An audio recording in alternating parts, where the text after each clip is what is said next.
My son waited for me to turn 70 to steal my house and give it to his girlfriend's parents. What I did to get it back will make you never trust your own children again. If you're over 65 and own your home, this could happen to you tomorrow. What I'm about to tell you will shake you to your core. 70 years of life, one betrayal that changes everything. My name is Michael Johnson. I'm 70 years old. My knees crack like old floorboards when I get up every morning. The arthritis in my hands makes it hard to open pill bottles. My blood pressure medication sits next to my coffee cup like a daily reminder that I'm getting old. This has been my routine since my beloved Helen died 9 years ago from pancreatic cancer. 9 long years of talking to her picture on the nightstand, of cooking for one person, of watching our favorite TV shows alone.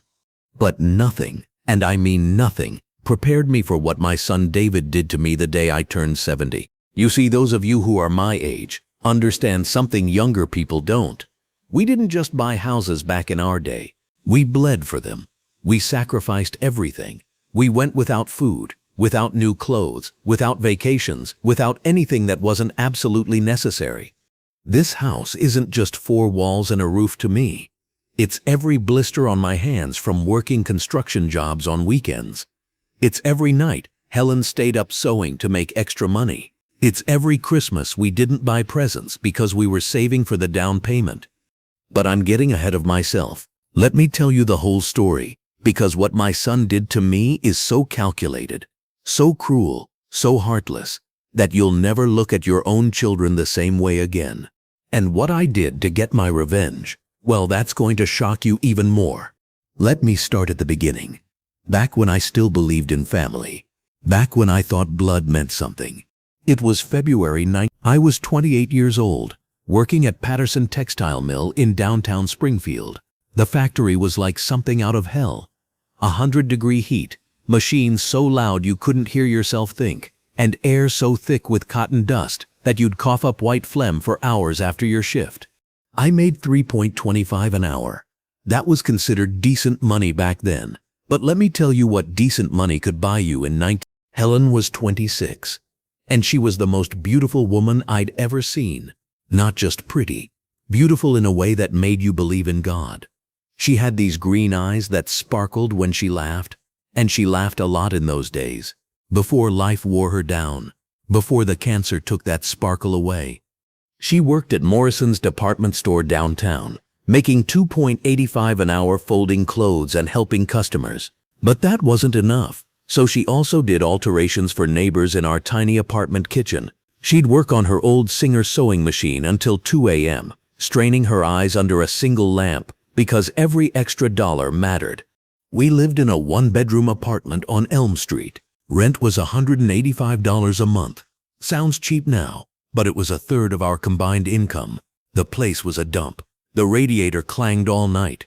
The cockroaches were so bold, they'd walk across the kitchen counter while we were eating. The upstairs neighbors had loud fights every weekend.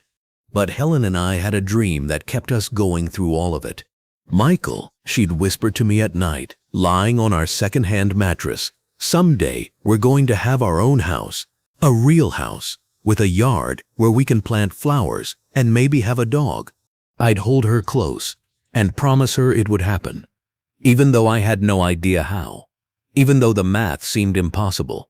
See, houses in Springfield were selling for $10,000 back then. We were making about $500 a month combined.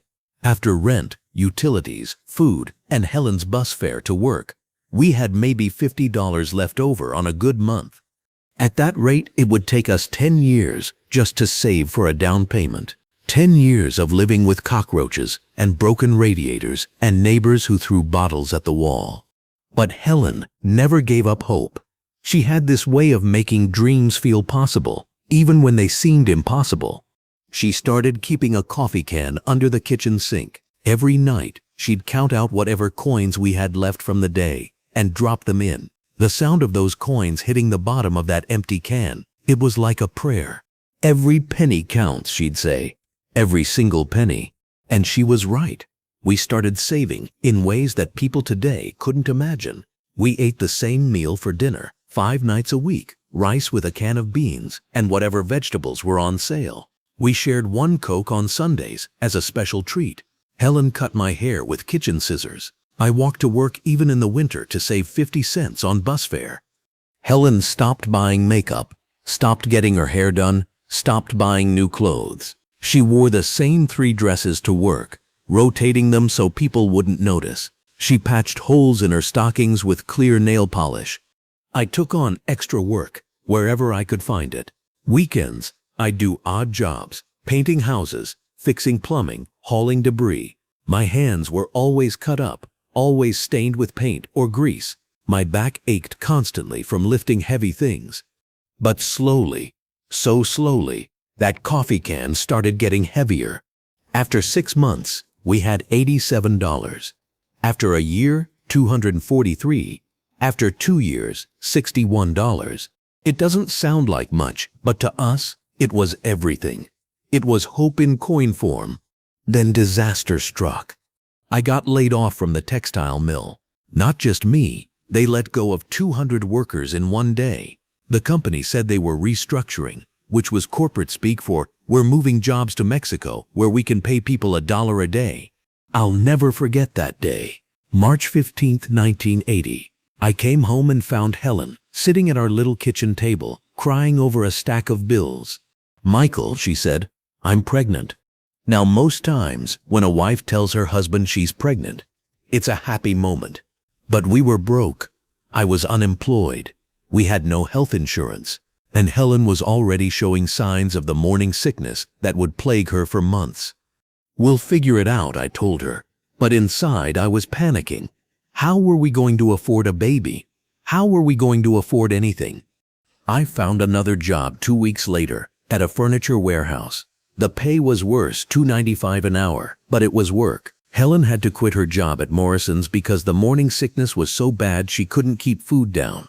We had to break into our house savings, first $100 for doctor visits, then $200 for Helen's medicine, then $300 for baby supplies. By the time our son David was born in November 1980, our coffee can had $89 in it. We were basically back to zero. But David was perfect. 7 pounds, 2 ounces of pure joy. He had Helen's green eyes and my stubborn chin. When I held him for the first time, I made him a promise. "Son, I'm going to give you everything I never had, including a real house to grow up in." Helen recovered slowly from the birth. Money was tighter than ever. But we started saving again. This time, we were saving for 3 people instead of 2. 2 years later, our daughter Maria was born. Another beautiful baby, another mouth to feed, another reason to keep pushing forward. We moved to a slightly bigger apartment. 2 bedrooms for $215 a month. It was still a dump, but now it was our dump with 2 kids running around. Helen went back to sewing alterations, but now she had to do it while watching 2 toddlers. I took a second job at a gas station, working nights from 11 p.m. to 7 a.m., then going straight to my day job at the warehouse. For 3 years, I didn't sleep more than 4 hours a night. I lost 30 pounds. My hands developed a permanent tremor from exhaustion. Helen aged 5 years in those 3 years. But that coffee can kept getting heavier. By 1983, we had $1,400 saved. Not enough for a house, but enough to start looking seriously. Every Sunday after church, Helen and I would load the kids into our beat-up Ford Pinto and drive around Springfield looking at houses. We'd see for sale signs and dream about living in each one.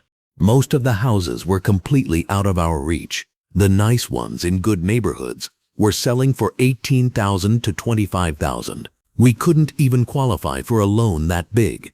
But Helen never gave up looking. She'd point to houses and say, "Michael, someday we're going to have one just like that." David and Maria would press their faces against the car windows, asking, "Is that our house, Mommy?" "Not yet, babies," Helen would say, "but someday." Then one Sunday in October 1983, we drove past a small house on Maple Street in the Rose Valley neighborhood. It wasn't in the best part of town, but it wasn't in the worst either. It was a modest 2-story house with white siding, black shutters, and a small front yard. There was a for sale sign in the front yard. "Stop the car," Helen said quietly. I pulled over.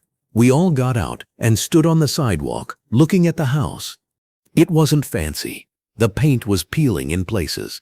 The front steps needed repair. The yard was overgrown with weeds.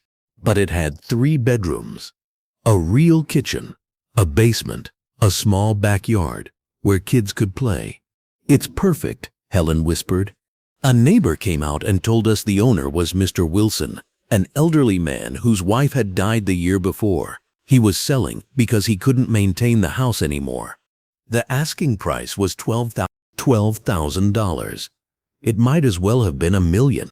We had $1,400 saved. We'd need at least $2,400 for a down payment, plus closing costs, plus money for moving, plus money for repairs. But Helen had that look in her eyes, the look that said she wasn't taking no for an answer. "We're going to buy this house," she said. "Helen, we can't afford it. We'll find a way." The next day, Helen called Mr. Wilson and asked if we could see the inside.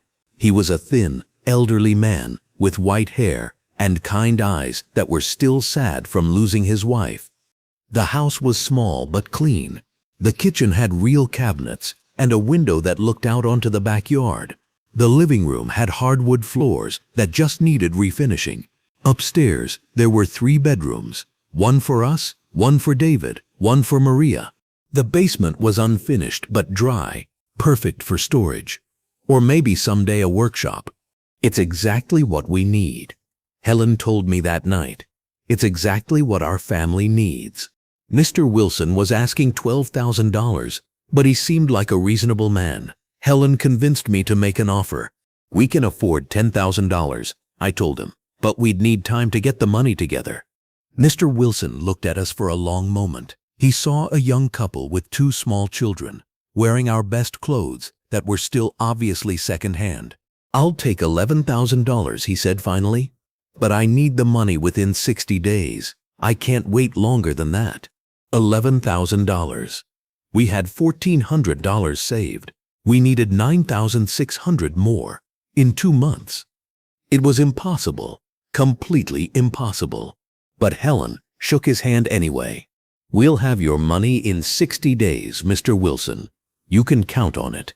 The next morning, Helen sat down at our kitchen table with a pencil and paper. She wrote down every expense we had, every source of income, every possible way to cut costs or make more money.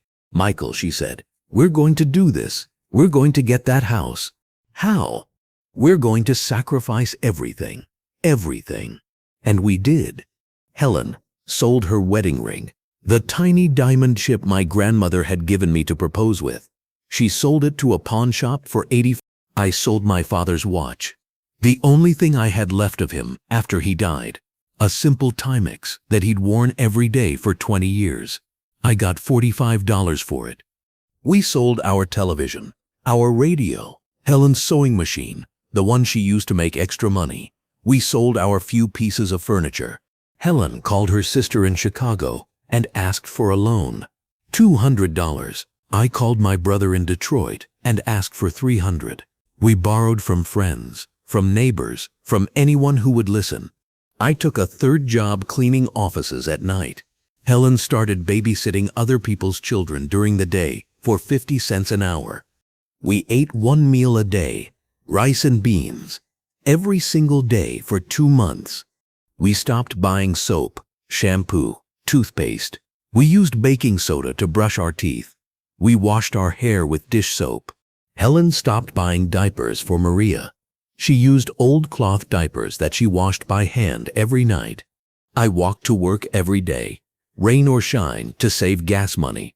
Helen walked to the grocery store with both kids instead of taking the bus.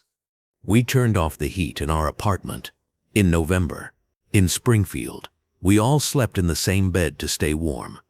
David got sick with a fever, and instead of taking him to the doctor, Helen nursed him back to health with home remedies because we couldn't afford the doctor visit. 58 days later, we had $10,800. We were still $200 short. The night before we were supposed to meet Mr. Wilson, Helen and I sat on the floor of our empty apartment with our 2 sleeping children. "We're so close," Helen cried. "We're so damn close." I had never seen Helen cry like that. Not from sadness, but from frustration, from the unfairness of being $200 away from our dream. "I'm going to call Mr. Wilson tomorrow," I said. "I'm going to tell him the truth. Maybe he'll understand. What if he doesn't?" Then we'll find another house someday. But Helen wiped her eyes and shook her head. "No, we're going to get this house. Tomorrow, we're going to tell Mr. Wilson exactly what we've been through. We're going to show him what this house means to us. Helen, trust me." The next morning, we dressed the kids in their best clothes and drove to Mr. Wilson's house. Helen carried a shoebox with our $10,800 in cash, mostly small bills and coins. Mr. Wilson invited us into his living room. I could see boxes packed everywhere. He was already preparing to move. "Do you have my money?" he asked. I took a deep breath. "Mr. Wilson, we have $10,800. We're $200 short." His face fell. "I'm sorry, but I told you $11,000. "Please," Helen said, "let me tell you what we've been through." And she did. She told him about selling her wedding ring, about the rice and beans, about sleeping in the same bed to stay warm, about David's fever and how we couldn't afford the doctor. She showed him the calluses on her hands from washing diapers. She showed him my cracked, bleeding fingers from working 3 jobs. "Mr. Wilson," she said, "this house isn't just a house to us. It's everything we've ever wanted. It's the future we want to give our children. It's the dream that's kept us going through all of this." Mr. Wilson listened in silence. When Helen finished, he walked to the window and looked out at his own backyard. "Mrs. Johnson," he said finally, "I bought this house in 1952 with my wife Margaret. We were young, like you. We didn't have much money either." He turned back to us. "Margaret died in that house. She loved that house. She'd wanted to go to a family who would love it the same way." He paused. "The $200 can wait. Pay me when you can. The house is yours." Helen burst into tears. I tried to thank him, but the words wouldn't come.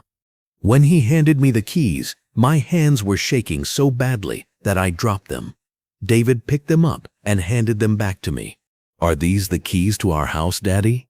"Yes, son. These are the keys to our house." We drove to Maple Street and stood in front of our house.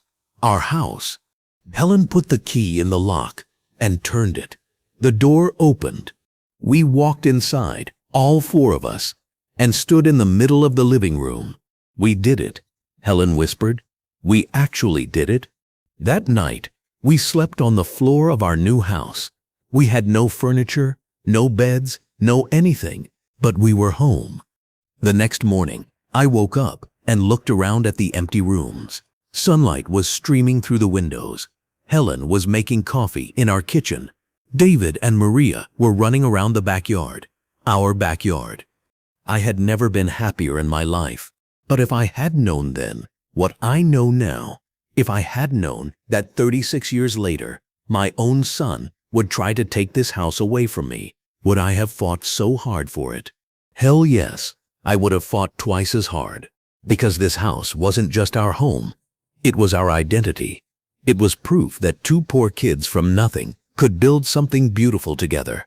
And nobody, not even my own son, had the right to take that away from us. But I'm getting ahead of myself again. Let me tell you about the good years first. The years when I still believed that family meant something. The first year in the house was tough, but wonderful. We had no money for furniture, so we made do with what we had. Helen sewed curtains from old bed sheets. I built a dining table from scrap wood I found at construction sites. Slowly, room by room, we turned that house into a home. I planted grass in the backyard. Helen planted flowers along the front walk. We painted every room ourselves. David and Maria helping by making a mess with the paintbrushes. I added a bathroom upstairs. Helen converted part of the basement into a playroom for the kids. Every improvement we made with our own hands. The neighborhood was working class, but friendly.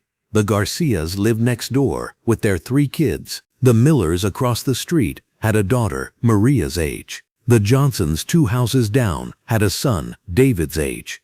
Summer evenings, all the kids would play in the street while the parents sat on their porches, watching and talking. Helen would make lemonade for everyone. I'd fire up the grill and make hamburgers for all the neighborhood kids. Those were the best years of my life.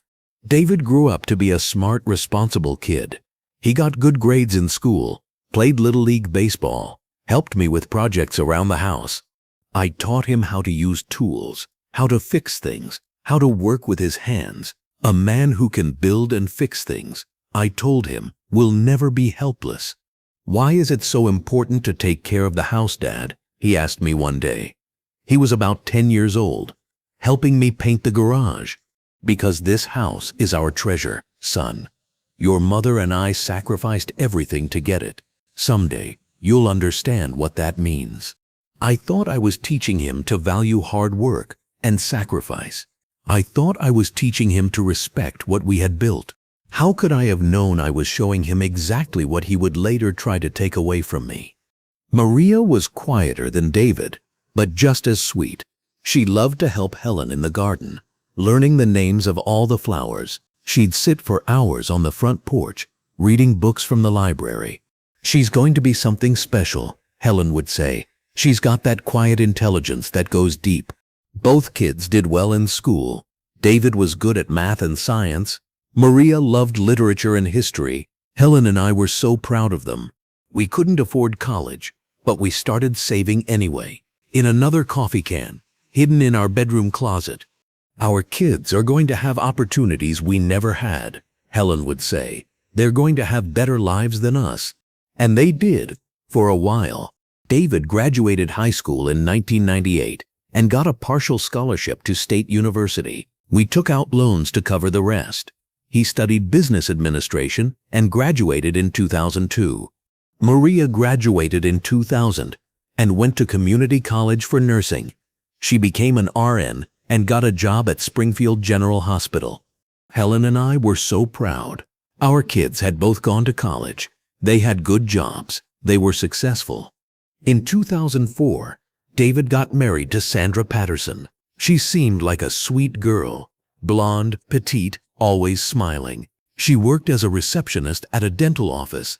Their wedding was small but beautiful. We had the reception in our backyard, with lights strung between the trees that I had planted years earlier. "Thank you for giving me such a wonderful son," Sandra said to me that day. "And thank you for welcoming me into your family. You are family now," I told her. "This is your home too." I meant it. I really did. In 2005, David and Sandra had their first child, my grandson Michael Jr. He was perfect. 10 fingers, 10 toes, and eyes just like his grandmother Helen. 2 years later, they had a daughter, Emma. She was equally perfect. Being a grandfather was the best thing that ever happened to me after marrying Helen. Those kids brought such joy into our lives. Helen would babysit them every weekend. I'd take little Michael fishing and teach him to use tools. Emma would help Helen in the garden, just like Maria had done. "This is what it's all about," Helen would say, watching the grandchildren play in the same backyard where their father had played 20 years earlier. "This is what makes all the hard work worth it." Maria got married in 2006 to a nice man named Carlos. They moved to Denver, where Carlos got a job with an engineering firm. They had 2 kids, my granddaughter Sophie and my grandson Daniel. We didn't see them as often, but they visited every Christmas and every summer. The house would fill with laughter and chaos, just like when David and Maria were little. Those were golden years. Helen and I were in our 50s, still healthy, still working, but finally financially comfortable. The house was paid off. The kids were successful. The grandchildren were healthy and happy. I thought this was how it would always be. I thought family was forever. Then Helen got sick. It started with stomach pains She thought it was just stress from her job at the school district, where she had worked for 15 years as a secretary. But the pains got worse. She started losing weight. She'd get so tired that she'd fall asleep in her chair after dinner. Finally, I made her go to the doctor. Dr. Martinez ran some tests and called us back to his office a week later. "I'm sorry," he said. "It's pancreatic cancer, stage 3. The world stopped. Everything stopped." "What does that mean?" Helen asked. "It means we need to start treatment immediately. Surgery, chemotherapy, radiation. We're going to fight this." But I could see it in his eyes. Stage 3, pancreatic cancer. Even I knew that wasn't good. Helen fought for 6 months. She went through surgery to remove part of her pancreas. She endured chemotherapy that made her so sick she couldn't eat for days. She lost all her beautiful hair. David and Sandra were wonderful during this time. They took care of the grandchildren so Helen could rest. They helped with doctor appointments and grocery shopping. "Don't worry, Dad," David would say. "We're going to take care of Mom. We're going to take care of everything." Maria flew in from Denver as often as she could. She used all her vacation time to be with her mother. But the cancer was too aggressive. In March 2010, Dr. Martinez told us there was nothing more they could do. "How long?" I asked. "Maybe 3 months. Maybe 6 if we're lucky." Helen died on a Tuesday morning in May 2010. She was 58 years old. She died in our bedroom, in the house we had sacrificed everything to buy. I was holding her hand when she took her last breath. "Take care of the house," were her last words to me. "Take care of our home." "I will," I promised. "I'll take care of everything."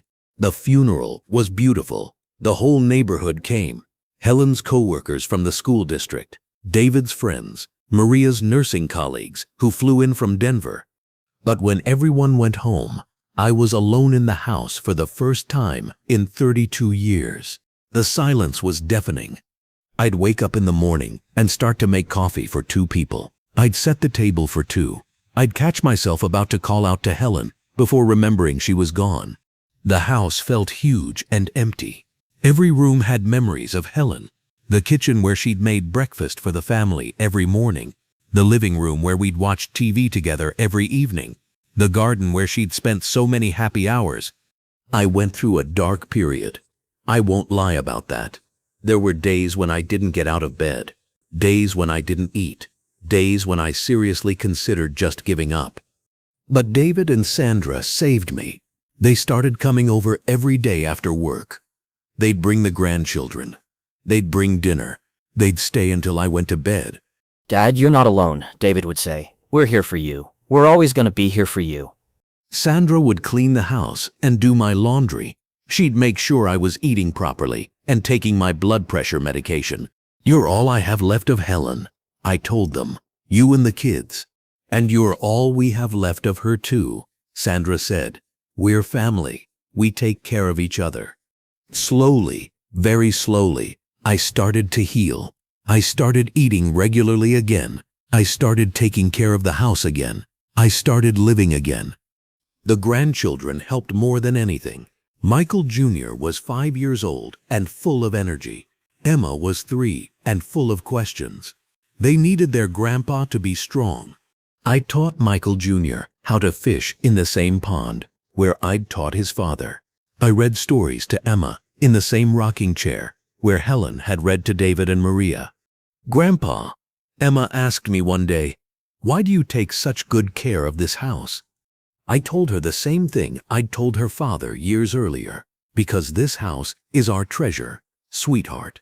Grandma and I worked very hard to get it. It's where your daddy and Aunt Maria grew up. It's where you and your brother come to visit. It's full of love. Will you always live here, Grandpa?" "Always," I promised. "I'll always live here." For 9 years after Helen died, that's how things were. David and Sandra would come over 2 or 3 times a week. They'd bring the kids. We'd have dinner together. We'd watch TV together. We'd work in the garden together. The kids grew up running through that house. They knew every room, every hiding spot, every creaky floorboard. They'd spend entire weekends with me, sleeping in the same rooms where their father and aunt had slept. This house is as much theirs as it is mine, I thought. Someday, When I'm gone, David will take good care of it. He'll pass it down to his children, just like I'm passing it down to him. I trusted him completely. Why wouldn't I? He was my son. He was Helen's son. He understood what this house meant to our family. Or so I thought. The first sign that something was wrong came about 6 months before my 70th birthday. I was having trouble with the furnace. It was making strange noises and not heating the house evenly. I called David to ask if he knew a good repairman. "Dad," he said, "maybe it's time to think about getting a newer, more efficient system." "The furnace works fine," I said. "It just needs a small repair." "But Dad, you're 69 years old. This house is getting harder for you to maintain. The stairs to the second floor, the big yard, the old systems that keep breaking down. I can handle it." "I know you can, Dad. But should you? Wouldn't you be more comfortable in a smaller place? Maybe a nice apartment or a condo?" I laughed. "David, I'm not moving. This is my home. This is where I'm going to die. I just think we should consider all options. There are some really nice senior communities around town, places where you wouldn't have to worry about maintenance or yard work." "I'm not interested." But he didn't drop it. Over the next few weeks, he brought up the subject several more times, always casually, always with concern for my comfort and safety. Sandra joined in. "Dad Michael, there are some beautiful places where you could live, places with activities and other people your age. You might actually enjoy it." "I enjoy my house," I said firmly. "I'm not moving." They started pointing out problems with the house that I'd never noticed before. The front steps were dangerous because they were a little uneven. The bathroom upstairs was unsafe because it didn't have grab bars. The basement stairs were treacherous because they were steep. "Dad, we're just worried about you," David said. "What if you fall down those stairs? What if you slip in the shower? What if something happens and no one finds you for days?" I started to feel like they were watching me, looking for signs of weakness or confusion. Every time I forgot something small, like where I put my reading glasses or whether I'd already watered the plants, they'd exchange meaningful looks. "Maybe we should talk to Dr. Martinez about how you're doing," Sandra suggested one day. "I'm fine," I said. "There's nothing wrong with me." But doubt started creeping in. Was I getting too old to live alone? Was I becoming a burden to my family? Was I being stubborn and unreasonable? Then Maria called from Denver. She'd obviously been talking to David. "Dad, David's told me about his concerns. Maybe he's right. Maybe it would be good for you to be around other people more." Even my own daughter was against me. "Maria, I can't believe you're saying this. You grew up in this house. You know what it means to this family." "Dad, it's just a house. What matters is that you're safe and happy." Just a house. Just a house. That's when I knew something was seriously wrong. Maria had spent countless hours in Helen's garden. She'd gotten married in the backyard. She'd brought her own children here to play in the same rooms where she'd played. How could she call it just a house? But I still trusted David. I still believed that my son had my best interests at heart. Then came my 70th birthday. David and Sandra came over that morning with flowers and a cake. The grandchildren were with Sandra's parents, they said. We'd celebrate with them later. "Dad," David said after we'd finished cake, "Sandra and I have been talking. We want to help you protect this house." "Protect it from what?" "From taxes, from government seizure, from legal problems that could come up if something happens to you." He pulled out a folder full of papers. "We've been talking to a lawyer. There's something called a life estate deed.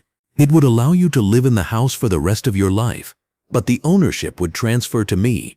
That way, if you ever need to go into a nursing home, Medicaid can't take the house to pay for your care." I was confused. "I don't understand." "It's simple, Dad. You get to live here until you die. Nothing changes for you. But legally, the house becomes mine. That protects it from being seized by the government." Sandra nodded eagerly. "It's just a precaution, Dad Michael. You know how the government is always trying to take things from hard-working families? But the house is already mine. Why do I need to transfer it to you? Because of estate taxes, Dad.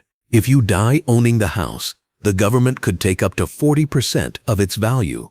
But if I already own it, there are no taxes. That sounded logical. I didn't know much about estate law, but I'd heard horror stories about families losing their homes to taxes. What exactly does this mean? I asked. It means you can live here forever, Dad, until you die. Nothing changes except the name on the deed. It's just a legal formality to protect the house. David called a lawyer named Mr. Peterson to come to the house. He was a thin man in his 60s with a briefcase full of papers. Mr. Johnson, he said, this is a very standard arrangement. Many families do this to protect their assets. You retain all rights to live in the house, make decisions about the house, and use the house however you want. Your son becomes the legal owner, but only for tax and estate planning purposes. What if I change my mind? Well, once the deed is signed, it can't be easily reversed. But why would you want to reverse it? You're not giving up anything. You're just protecting your family's inheritance. I read through the papers. They were full of legal language that was hard to understand. But the basic idea seemed clear. I could live in the house until I died. Then David would inherit it without any tax problems. This is what Helen would have wanted, Sandra said softly. She would have wanted the house to stay in the family. That convinced me. Helen had loved this house more than anything. She would have wanted it protected. I signed the papers. Mr. Peterson witnessed the signature and filed the deed that afternoon. David and Sandra seemed relieved and happy. Thank you for trusting us, Dad, David said. We're going to take good care of everything. I know you will, son. That night, I went to bed, feeling good about what we'd done. I'd protected Helen's house. I'd made sure it would stay in the family forever. But as I lay in bed, staring at the ceiling, something nagged at me. A tiny voice in the back of my mind, asking, why was David so eager to get this done? Why couldn't it wait? I pushed the thought away. David was my son. He loved me. He was just looking out for my best interests. How stupid could one old man be? The first few months after signing the life estate deed, everything seemed normal. David and Sandra continued their regular visits. The grandchildren still ran through the house like they owned the place. We still had family dinners on Sundays.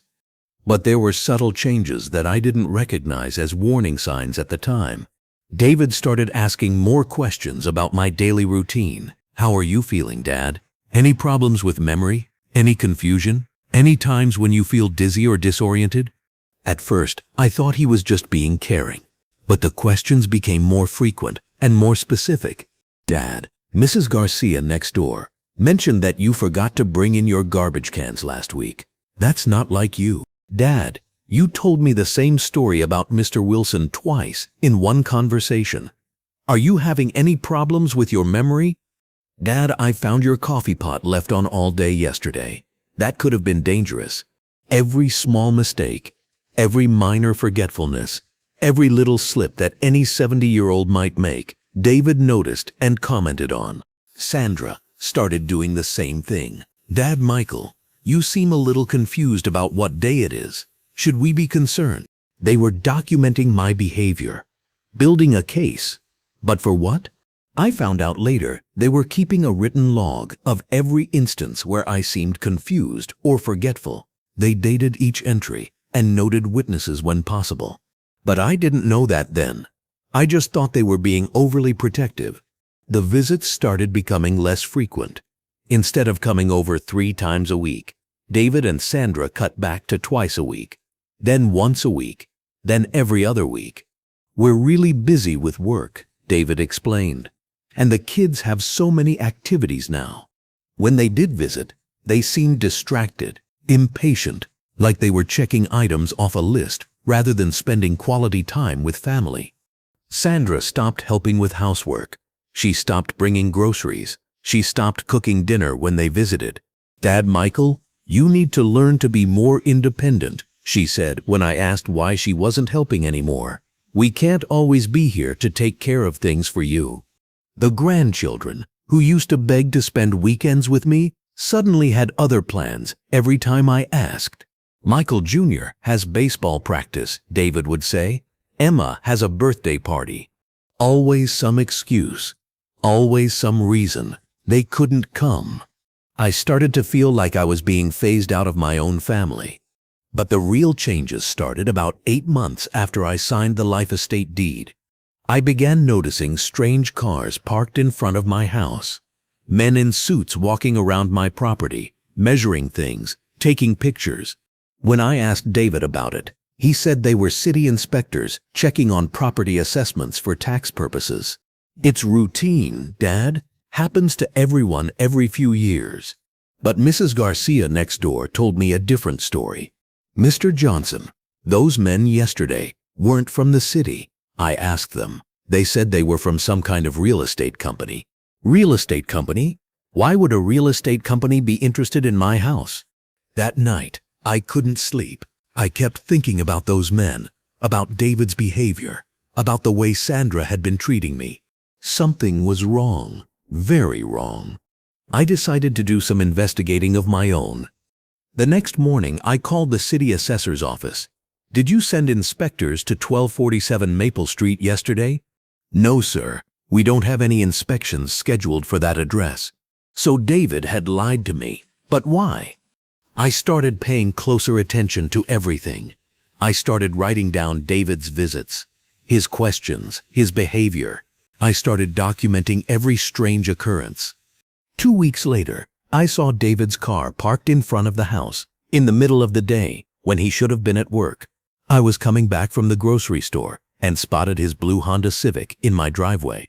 I parked down the street and walked back to see what was going on. David was showing 2 people around my backyard, a middle-aged man and woman I'd never seen before. They were looking at the house, pointing at different features, talking in low voices. I hid behind Mrs. Garcia's fence and listened. The kitchen needs updating, the woman was saying, but the bones of the house are solid. How soon could we move in? The man asked. That depends on how quickly we can get the current resident relocated, David replied. Current resident. He was talking about me like I was a tenant, like I was some kind of problem to be solved. The old man is showing signs of dementia, David continued. We're working with his doctor to get him declared incompetent.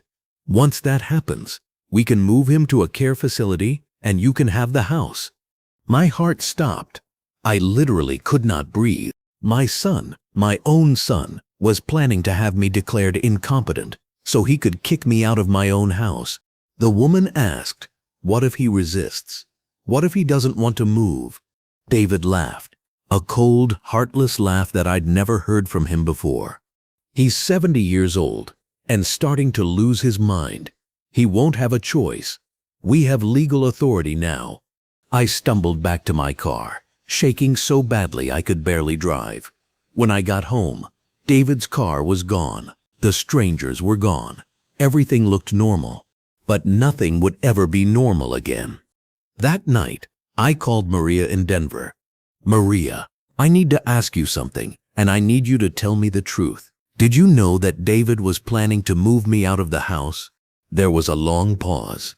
Too long. Dad, David mentioned that you might be happier in a place with more support. He's worried about you living alone. Maria, he's planning to have me declared incompetent. He's already showing the house to other people. Dad, I think you might be confused. Why would David do something like that? Because he wants to steal my house. Dad, you need to calm down. You're not thinking clearly. Maybe David is right. Maybe you do need some help. My own daughter, my sweet Maria, she was in on it too. Maria, this is my house. Helen and I sacrificed everything for this house. You grew up here. How can you let David take it away from me? Dad, you signed the house over to David. It's his house now. He has the right to decide what's best. I signed a life estate deed. I'm supposed to be able to live here until I die. Dad, you're getting agitated. Maybe you should call Dr. Martinez. Maybe you need to have your medication adjusted. She hung up on me. My own daughter hung up on me. I sat in my living room, The same living room where Helen and I had brought our babies home from the hospital, where we'd celebrated birthdays and Christmas mornings, where we'd held each other and cried when the cancer diagnosis came in, and I realized the horrible truth. My children were going to steal my house. Both of them, working together, and they were going to do it by convincing everyone that I was losing my mind. But I wasn't losing my mind. I was 70 years old, not dead. I was still sharp, still capable, still the same man who had fought for this house 36 years earlier. If they wanted a fight, I'd give them a fight. But first, I had to understand exactly what I was up against. The next day, I drove to the courthouse and looked up the life estate deed I had signed. I read it carefully, every word, every clause, every piece of legal language. And there it was, buried in subsection 7, paragraph B. The life estate may be terminated if the life tenant is determined by a licensed medical professional to be unable to safely maintain the property or care for himself. That's what David was planning. He was going to get a doctor to declare me incompetent, and then he could legally kick me out of my own house. I drove straight to Dr. Martinez's office. Doctor, I need to ask you something. Has my son David been in contact with you about my mental health? Dr. Martinez looked uncomfortable. Mr. Johnson, I can't discuss conversations with family members without your permission. I'm giving you permission. Tell me what David said. He's expressed some concerns about your memory and your ability to live independently. He asked if I thought you might benefit from a neurological evaluation. And what did you tell him? I told him that you seem fine to me, but that if you're having problems, you should come in for an assessment. Doctor, I am not having problems. My son is trying to have me declared incompetent so he can take my house away from me. Dr. Martinez frowned. Mr. Johnson, that's a very serious accusation. It's a very serious situation. Doctor, you've been my physician for 15 years. Do you think I'm incompetent? No, Mr. Johnson. You seem perfectly lucid and capable to me. Then will you put that in writing? If necessary, yes. At least Dr. Martinez was on my side. But David was smart. He wouldn't try to use Dr. Martinez if he knew the doctor wouldn't cooperate. He'd find another doctor, someone who could be bought or convinced or manipulated.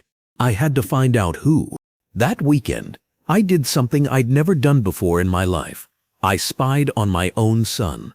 I parked across the street from David and Sandra's house on Saturday morning and watched. At 10 a.m., David left alone in his car. I followed him. He drove to the other side of town and parked in front of a medical building. I waited in my car and watched as he went inside.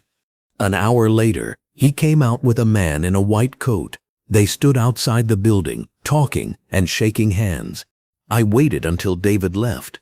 Then I went inside to see what kind of doctor worked in that building. The directory listed several specialists.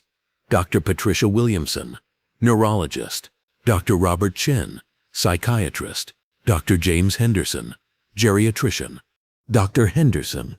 That was a name I'd never heard before. I went home and called his office, pretending to be interested in becoming a patient. Dr. Henderson specializes in elderly patients with cognitive issues, the receptionist told me. Memory problems, dementia, Alzheimer's disease, that kind of thing. Perfect. David had found himself a doctor who specialized in declaring old people incompetent. But I wasn't going to make it easy for him. I spent the next week preparing for war. I made copies of all my important documents, the original deed to the house, Helen's death certificate, bank statements, medical records from Dr. Martinez. I wrote down everything I could remember about David's behavior over the past year, dates, conversations, witnesses when possible. I called my bank and made sure David didn't have access to any of my accounts. I called my insurance company and made sure David wasn't listed as a contact person. I was getting ready for the fight of my life, but I still hoped I was wrong.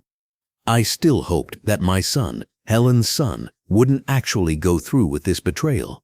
I was wrong about that too. On a Tuesday morning in March, exactly 11 months, After I signed the life estate deed, 3 men showed up at my front door. One was David. One was a man I'd never seen before carrying a clipboard. The third was Dr. Henderson. "Dad," David said, "we need to talk." "About what?"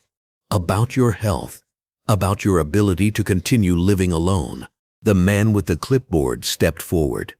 "Mr. Johnson, I'm Officer Williams from the Springfield County Sheriff's Department.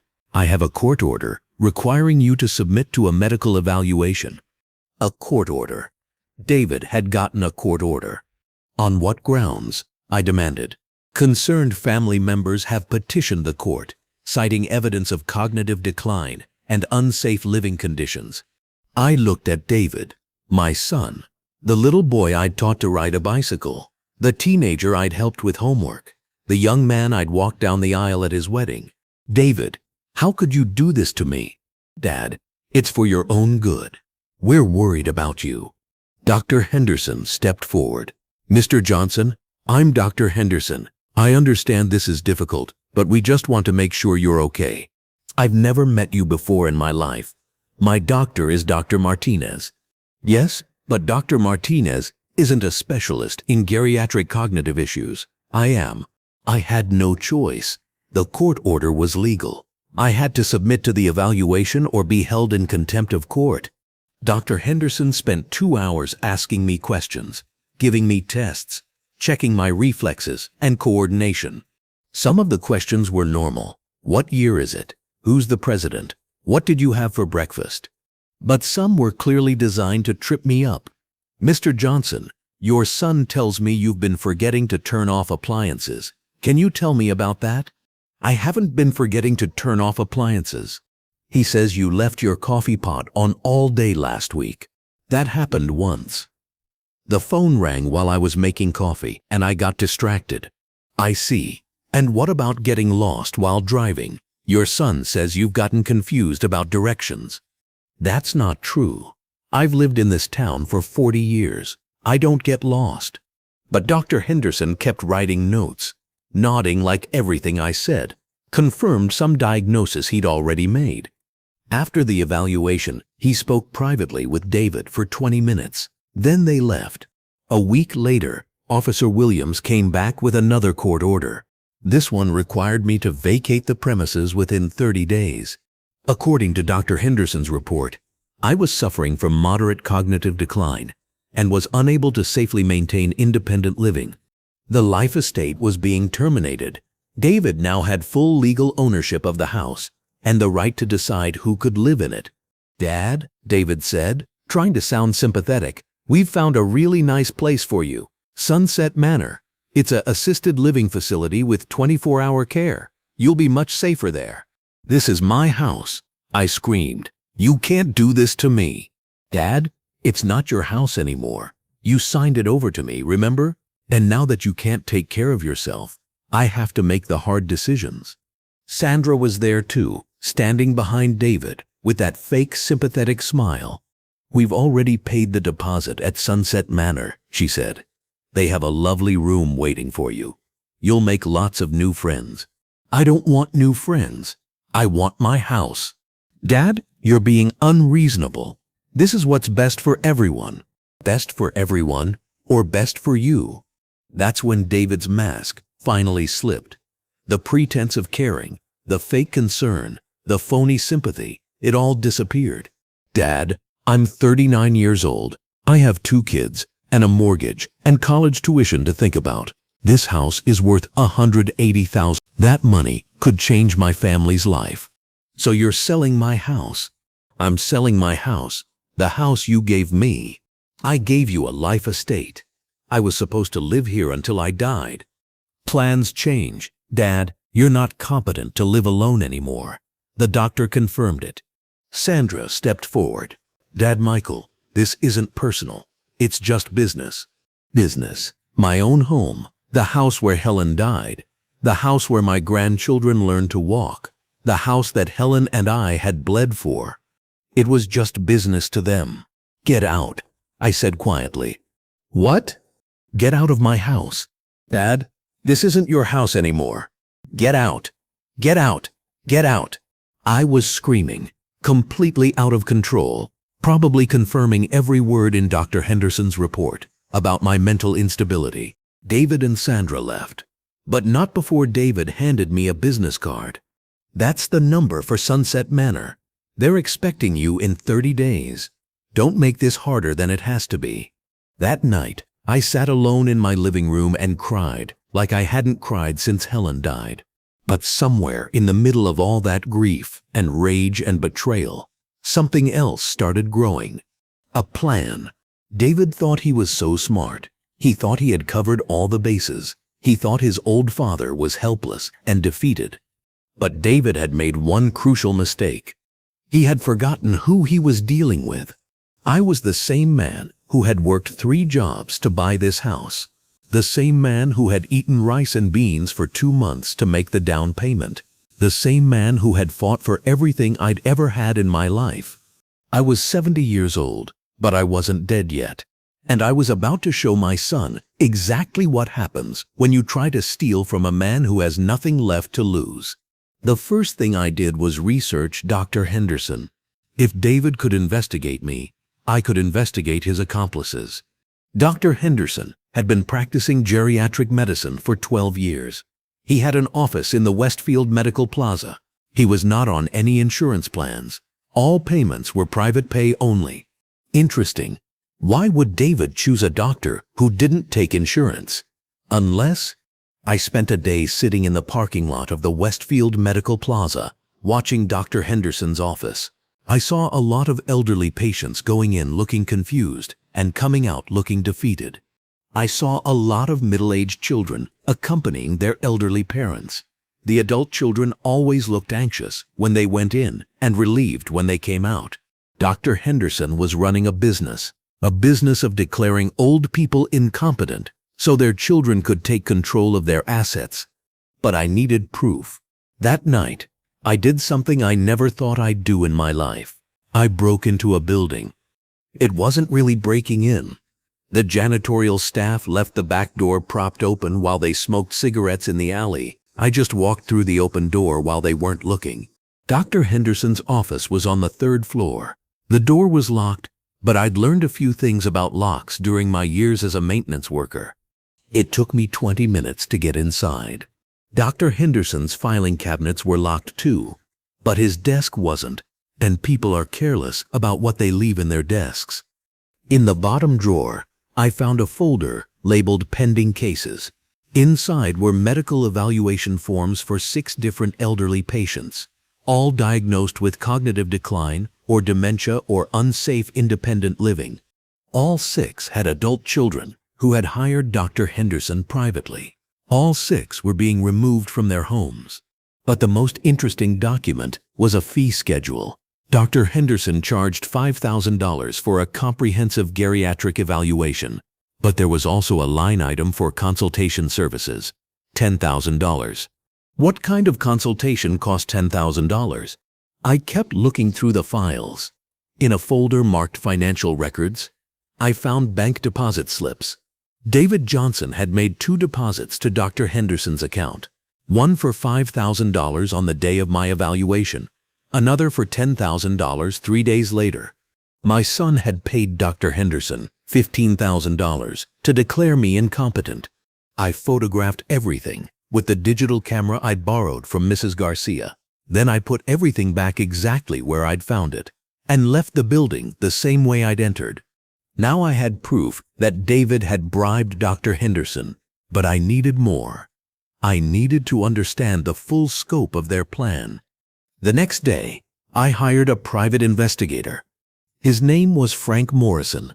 He was a former police detective in his 60s who specialized in elder abuse cases. "Mr. Johnson," he said when I showed him the photographs, "this is definitely a criminal conspiracy, but we need more evidence to build a solid case." "What kind of evidence?" "We need to prove that your son has been planning this for a long time.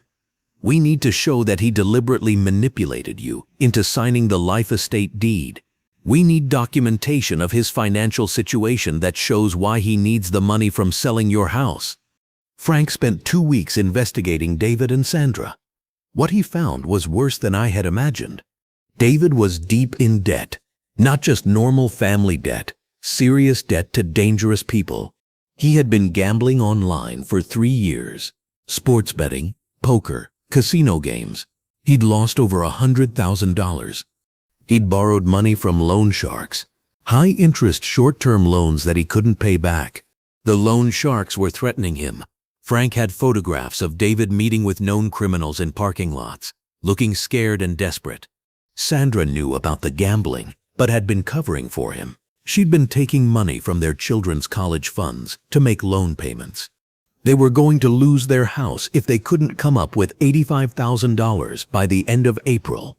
My house was worth $180,000. Even after paying off the remaining loan sharks and the costs of putting me in Sunset Manor, they'd still have enough money to save their own home and maybe have some left over. This wasn't about your welfare, Frank told me. This was about your son saving his own skin. But Frank also uncovered something else. Something that broke my heart all over again. Sandra's parents weren't innocent victims who needed a place to live. They were part of the plan. Frank had recorded conversations between Sandra and her mother. They were planning to move into my house temporarily, then help David sell it and split the proceeds. That old man has been a burden long enough, Sandra's mother said in one recording. It's time he got out of the way so the younger generation can get ahead. Even the grandchildren had been coached. Frank had video of Sandra telling Michael Jr. and Emma what to say if anyone asked them about Grandpa's condition. Just tell them, Grandpa gets confused sometimes and forgets things, Sandra instructed. Tell them you're worried about him living alone. My own grandchildren. The kids I'd taught to fish and read to and loved unconditionally. They were being used as weapons against me? But the worst discovery came last. Frank found out that David had been planning this for over 2 years, long before my 70th birthday, long before he'd started expressing concerns about my ability to live alone. He'd been researching life estate deeds and elder law. He'd been consulting with lawyers about the best way to gain control of my property. He'd been meeting with real estate agents to get my house appraised. The whole thing, the caring son routine, the worried daughter-in-law act, the gradual escalation of concern about my safety. It had all been theater. From the moment Helen died, David had been planning to steal my house. He'd probably been counting the days until I turned 70 and started showing normal signs of aging that could be twisted into evidence of incompetence. Mr. Johnson, Frank said, your son is a sociopath. He's been manipulating you for years. This isn't just theft, it's psychological abuse. I had everything I needed to destroy David. Bank records proving he'd bribed Dr. Henderson, audio recordings of him planning to defraud me, video evidence of his gambling addiction and financial desperation. But I also had a choice to make. I could have David arrested. He'd go to prison for fraud, bribery, elder abuse, and conspiracy. Sandra would probably be charged as an accessory. The grandchildren would grow up knowing their father was a criminal. Or I could use what I'd learned to get my house back and exact a different kind of revenge. Frank advised me to call the police immediately. This man has committed multiple felonies. He belongs in prison. But I thought about Helen. What would she want me to do? Helen always believed in giving people chances to do the right thing, even when they didn't deserve it. So I decided to give David one last chance. On the morning of March 15th, exactly 30 days after I'd been served with the eviction notice, David and Sandra showed up at my door with a moving truck. Time to go, Dad, David said. The folks from Sunset Manor are expecting you this afternoon. Actually, David, I have some other visitors coming today. People I think you should meet. David looked confused. What visitors? Why don't you come inside? They should be here any minute. David and Sandra exchanged glances but followed me into the living room. At exactly 10 a.m., the doorbell rang. I opened the door to Frank Morrison, my lawyer Richard Chen, and Detective Lisa Park from the Springfield Police Department. David Garcia, Detective Park said, "You're under arrest for fraud, elder abuse, bribery, and conspiracy." David's face went white. "What? Dad, what's going on?" "What's going on, son, is that you've been caught. I pulled out a folder containing all the evidence Frank had gathered. Bank records showing you paid Dr. Henderson $15,000 to falsify my medical evaluation. Audio recordings of you planning to steal my house. Documentation of your gambling debts and your meetings with loan sharks. Sandra started crying. Michael, I can explain. You can explain to your lawyer, Detective Park said, handcuffing David. You have the right to remain silent. As they read David his rights, I looked into his eyes. My son, my firstborn, the little boy who used to help me paint the garage. Dad, please, he said. I'm your son. You can't do this to me. You're right, David. I can't do this to you, but I'm not the one doing it. You did it to yourself when you decided to steal from your own father. Dad, I can explain everything. The gambling, the debts. I was desperate. I didn't know what else to do. You could have come to me. You could have asked for help. You could have told me the truth. Would you have given me $85,000? I would have given you anything I had, but you didn't want my help. You wanted my house. You wanted to put me in a nursing home and sell the place where your mother died. David started crying then. Not the fake tears he'd used to manipulate me, but real tears of fear and shame. Dad, please, think about the grandchildren. If I go to prison, what happens to them? You should have thought about that before you decided to destroy your family for money. They led him away in handcuffs.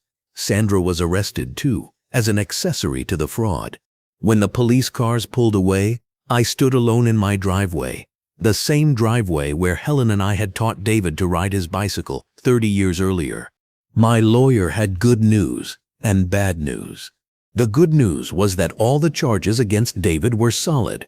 He was looking at 3 to 5 years in prison, possibly more.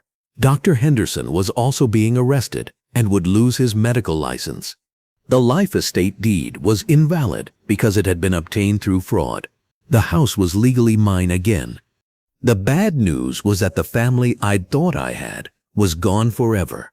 Within hours of David's arrest, Maria called from Denver. Dad, how could you do this? How could you send your own son to prison?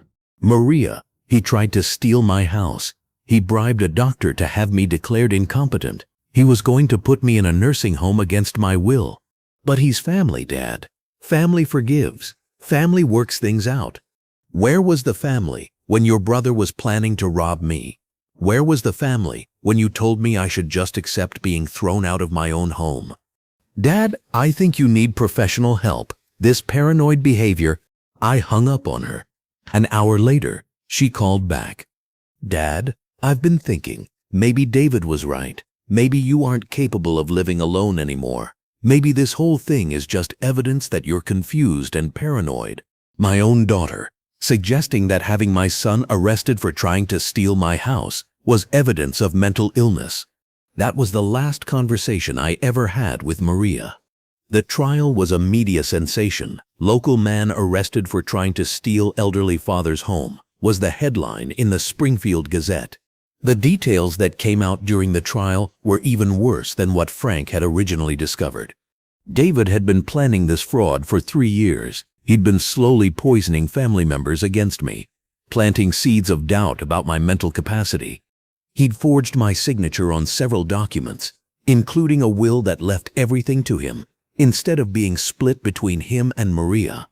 He'd been stealing money from my checking account for months, small amounts that he thought I wouldn't notice. He'd been recording our conversations, looking for evidence of confusion or memory problems that he could use against me. Dr. Henderson testified in exchange for a reduced sentence. He admitted that David had hired him specifically to declare me incompetent, regardless of my actual mental state. I examined Mr. Johnson for 2 hours, Dr. Henderson said on the witness stand. He showed no signs of dementia or cognitive decline. He was alert, oriented, and mentally sharp. But Mr. Garcia had paid me to find him incompetent, so that's what my report said. The judge was furious. Dr. Henderson, you took an oath to do no harm. Instead, you participated in a scheme to steal an elderly man's home and destroy his family. You are a disgrace to the medical profession. David's defense attorney tried to argue that he was desperate and not thinking clearly because of his gambling addiction. The prosecutor destroyed that argument. Your Honor, this wasn't a crime of passion or desperation. This was a calculated, methodical plan to defraud an elderly man who trusted his son completely. Mr. Garcia spent 3 years manipulating his father, convincing family members that the victim was mentally incompetent, and bribing medical professionals. This was one of the most cruel and premeditated elder abuse cases this court has ever seen. David was sentenced to 4 years in state prison. Sandra got 2 years probation and community service. Dr. Henderson got 3 years and lost his medical license permanently. The house was returned to me, along with all the money David had stolen from my accounts. But the victory felt hollow. I had my house back. I had my independence back. I had my dignity back. But I had lost my family forever. The grandchildren were told that Grandpa had sent their daddy to prison because he was sick and confused. They were taught to fear me and hate me. Maria cut off all contact. She told her children, my other grandchildren in Denver, that I was dangerous and unstable. Friends and neighbors didn't know what to think. Some supported me and said David got what he deserved. Others thought I should have handled it privately, within the family. He's still your son, Mrs. Garcia said to me one day. Maybe you could have worked something out. But they didn't understand. This wasn't just about money or property. This was about the complete betrayal of everything I thought family meant. David hadn't just tried to steal my house. He'd tried to steal my identity, my autonomy, my right to live in the home I'd worked my whole life to own. He'd been willing to put me in a nursing home against my will, to declare me mentally incompetent when I was perfectly capable, to sell the house where his mother had died. That wasn't the act of a son who loved his father, but made some bad choices. That was the act of a stranger who saw me as an obstacle to be removed. For the first year after the trial, I went through a period of deep depression.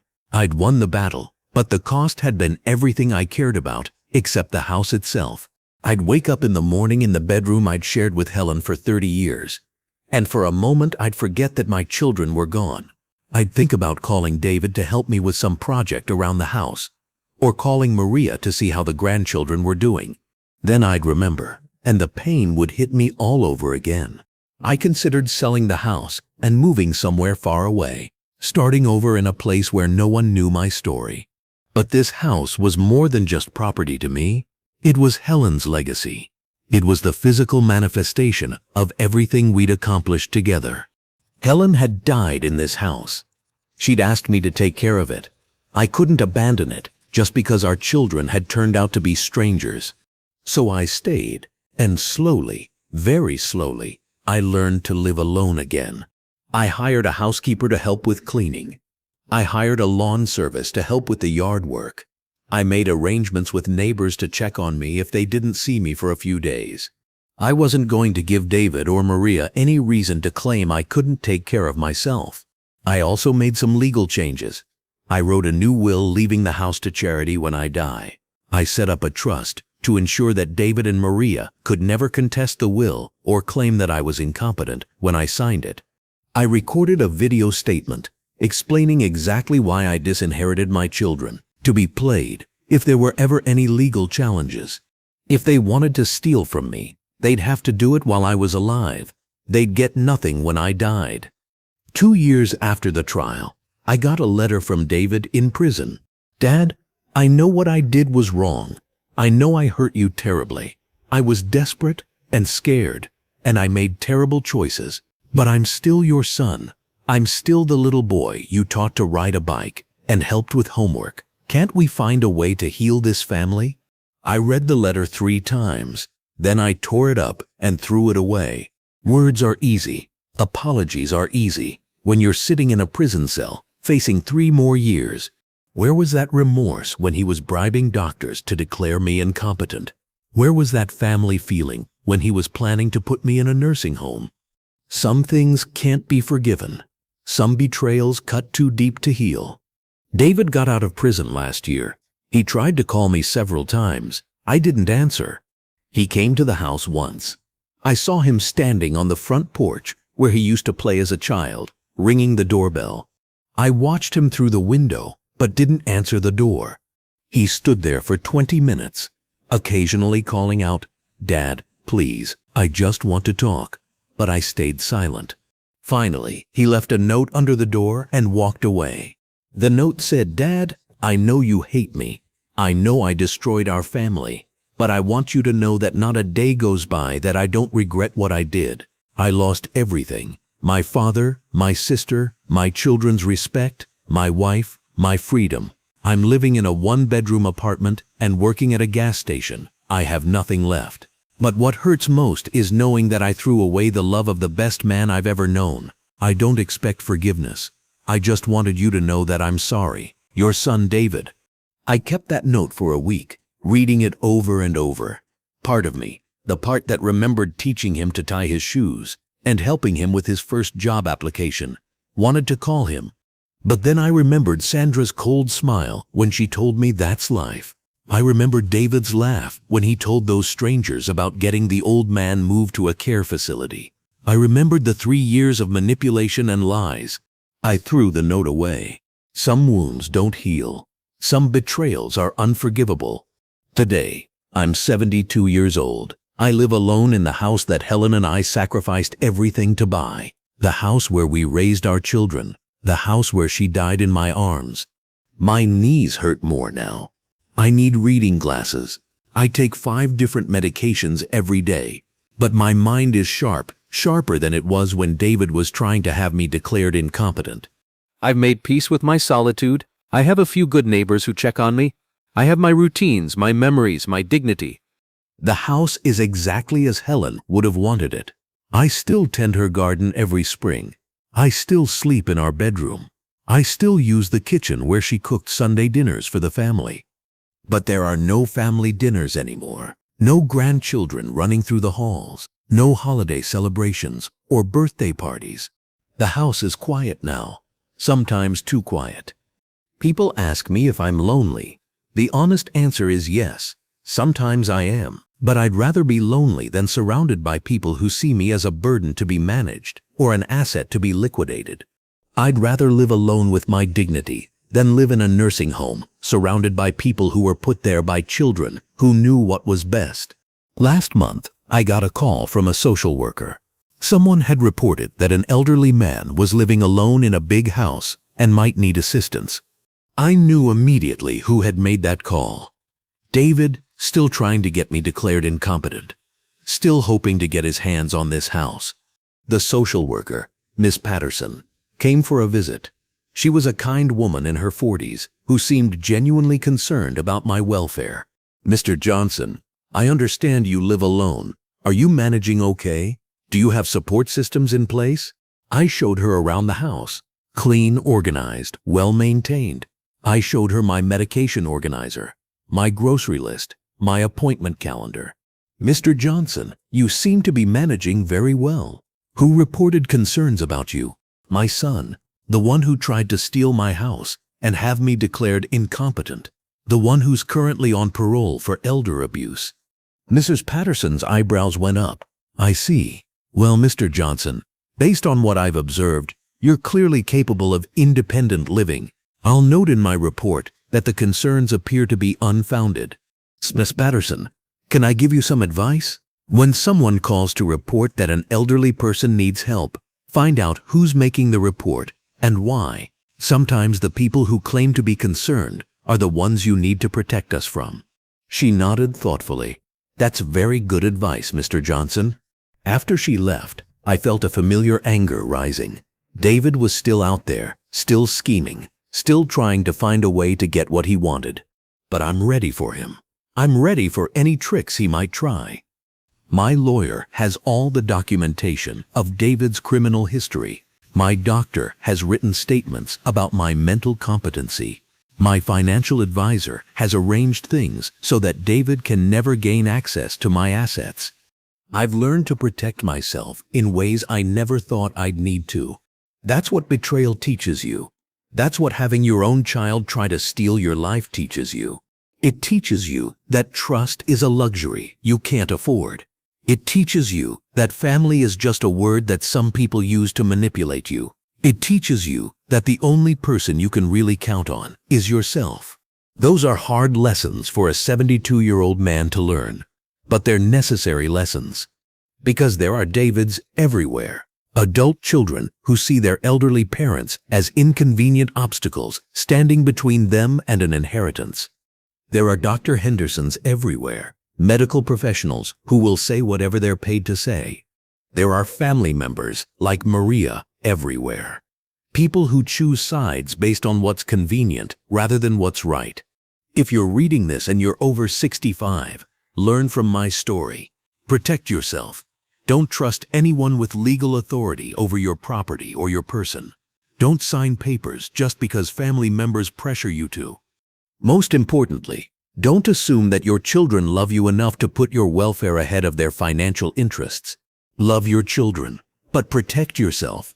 Trust your children, but verify everything. Support your children, but maintain your independence.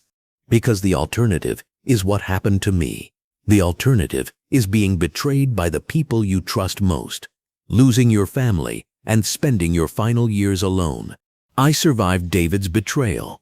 I got my house back, I maintained my dignity and my independence. But the cost was everything else that mattered to me. Don't let it happen to you. And if it does happen to you, fight back. Fight with everything you have. Because giving up means letting them win.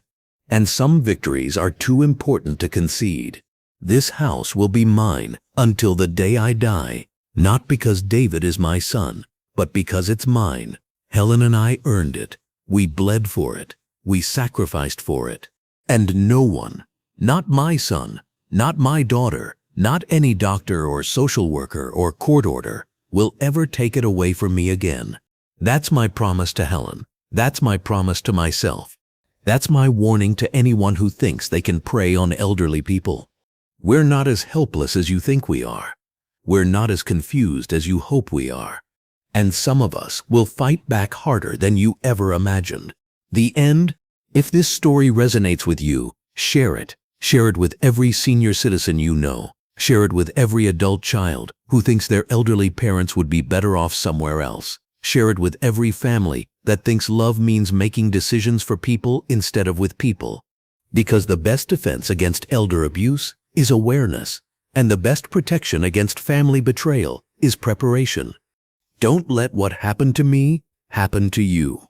But if it does, remember, you're stronger than they think you are, and you have more fight left in you than they can imagine.